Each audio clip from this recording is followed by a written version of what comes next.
Histoire en France nous emmène dans le Luberon ce matin à la découverte des dernières carrières d'ocre. Très développé dans les années 20, le marché de ce pigment a quasiment disparu. Et heureusement, un conservatoire de l'ocre a été créé pour préserver et perpétuer la tradition. Yves Courte.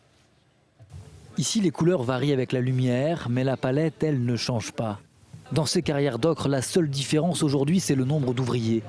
Près de 1000 dans les années 20. Un seul s'active aujourd'hui avec sa pelleteuse dans cette carrière, la dernière du bassin encrier du Luberon.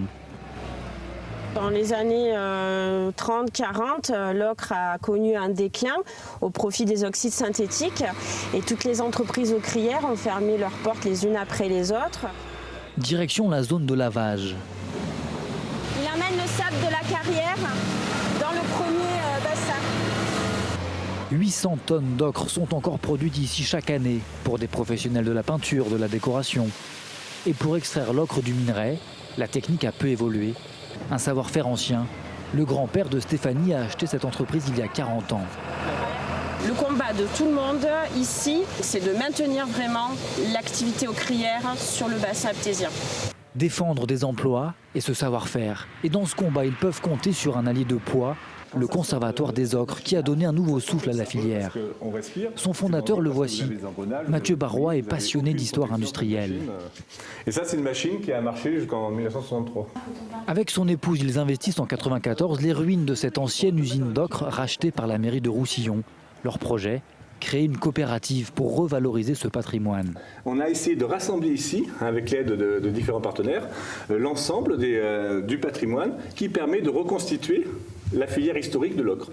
Mais il ne s'arrête pas à la sauvegarde de ce passé industriel. Tout ça, ce sont des terres naturelles. En partenariat avec les élus locaux, des producteurs, des artisans, leur projet se veut à la fois culturel et économique. C'est que ça.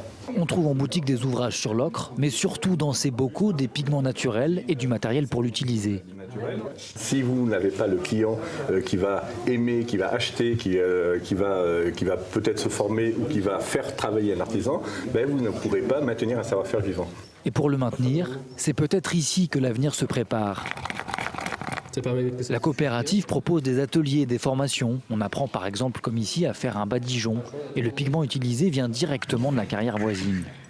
On ne transmet pas aux générations futures tout ce savoir-faire. C'est des techniques qui viennent de leur naissance. Époque romane, époque romaine, ça se perd.